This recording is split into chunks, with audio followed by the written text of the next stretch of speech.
हे guys, good morning. So इस छोटे से वीडियो में I will be talking about the QSR companies.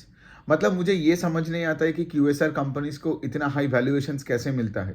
I mean तीन कंपनी के एग्जांपल लेके बात करते हैं। एक तो है कि रेस्टोरेंट ब्रांड्स एशिया, जो कि बर्गर किंग इंडिया है। दूसरा है जुबिलेंट फूड वर्क्स, जो कि डोमिनोज पिज़्ज़ा है इंडिया में।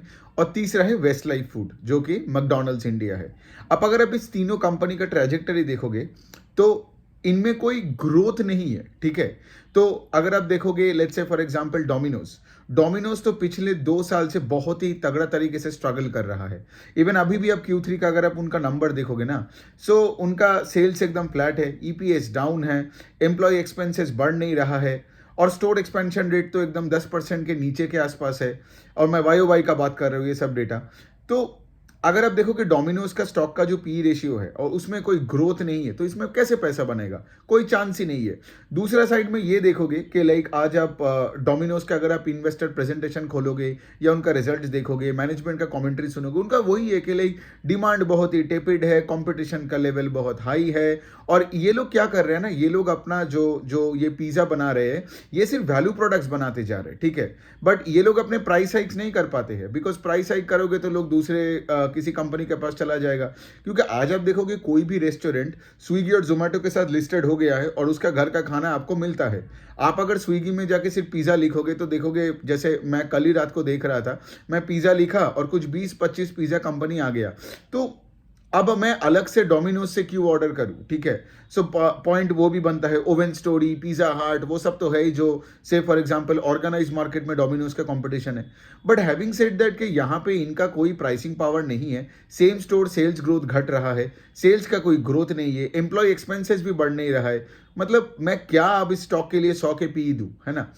दूसरा मैं बात करता हूँ वेस्ट लाइफ फूड का।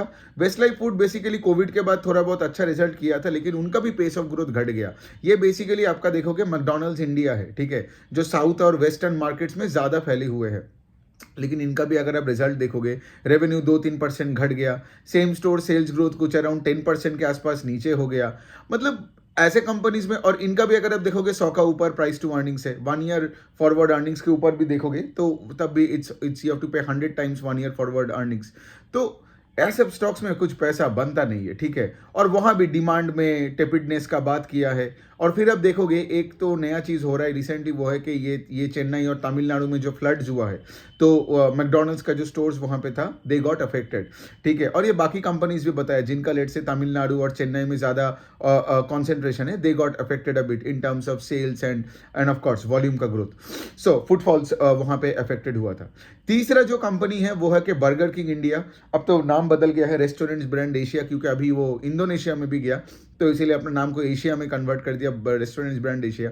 But again having said that, अगर आप देखोगे ना यहाँ पे इनका इनका सेल्स का ग्रोथ बुरा नहीं था इस बार। मतलब they actually did better, restaurants brand Asia did better than Jubilant and Westlife in terms of pace of growth in sales. इन्होंने कुछ 15% से अपने सेल्स का ग्रो किया। लेकिन हैविंग सेड दैट, अब देखोगे they have taken too much on their plate. ये लोग इंडोनेशिया ऑपरेशंस चालू कर दिया, फिर इंडिया में भी स्केल अप कर रहे हैं, और पूरा मिला के अभी भी देखोगे कंपनी लॉस ही लॉस खाता है, ठीक है। मैंने आज तक इस कंपनी को आईपीओ के बाद तो प्रॉफिटेबल होते हुए नहीं देखा। तो अगर कोई कंपनी लॉस कर रहा है तो मुझे उसका अच्छा नहीं लगता। मतलब मुझे वो सब नहीं देखना है कि स्टोर लेवल का ईबिटडा कितना है और वो सब कितना है, मुझे चाहिए प्रॉफिट्स, ठीक है। क्योंकि मुझे चाहिए प्रॉफिटेबल ग्रोथ एक कंपनी के साथ। वरना क्या होता है ना, वरना क्या है, शेयर होल्डर को तो कुछ मिलता नहीं है when you just compound losses. तो बात वही पे आता है। तो ये भी अगर आप स्टॉक को देखोगे, लाइक ऑफ कोर्स जिस कंपनी का लॉस है उनका तो ना आरओई है, ना कोई पैट है, ना कुछ है, ठीक है। तो क्या ही बात करें। तो ये बनता है तीन कंपनी का। तो मतलब इन सब का मैं क्या ही बोलूँ आपको, ठीक है, कि लाइक आज आप इनके लिए क्या 100 का पी दोगे, 80 का पी, 150 का पी दोगे, जबकि ऐसा सिचुएशन है, टेपिड डिमांड, इतना हाई कंपटीशन। और सबसे बुरी बात जो मैंने पहले एक बार और भी बोला कि लाइक इन सब का कोई प्राइसिंग पावर नहीं है। ये लोग क्या करते हैं, अपने मेन्यू को रिनोवेट करते रहते हैं, ठीक है। मेन्यू को रिनोवेट करते हैं, ग्रॉस मार्जिन को तो चलो थोड़ा बहुत प्रोटेक्ट कर ही लेते हैं, लेकिन प्रॉब्लम यह है कि इनका कोई प्राइस हाइक्स नहीं कर सकता है। मतलब सोचो, आज अगर आप देखोगे सब ऐसे लोकल लोकल क्विजीन्स टाइप बना रहे, ठीक है। क्विजीन मतलब लोकल पैलेट के साथ केटर कर रहा है। और उसके साथ अगर आप देखोगे क्या बोलने वाला था, हाँ, उसके साथ अगर आप देखोगे कि सबको वैल्यू प्रोडक्ट लाना है, 99 का पिज़्ज़ा, ₹70 का बर्गर, मतलब एकदम जितने नीचे के जगह में जाओगे, प्लस जितना आप टायर 2, 3, 4 सिटीज़ में जाओगे, उतना आपको वॉल्यूम का गेम खेलना पड़ेगा। लेकिन आपको ये क्यूएसआर में देख रहे हो ना, इसमें फिक्स कॉस्ट बहुत ज़्यादा होते हैं, है ना? तो इसमें ऑपरेटिंग डीलेवरेज का भी चांसेस बहुत ज़्यादा होते हैं।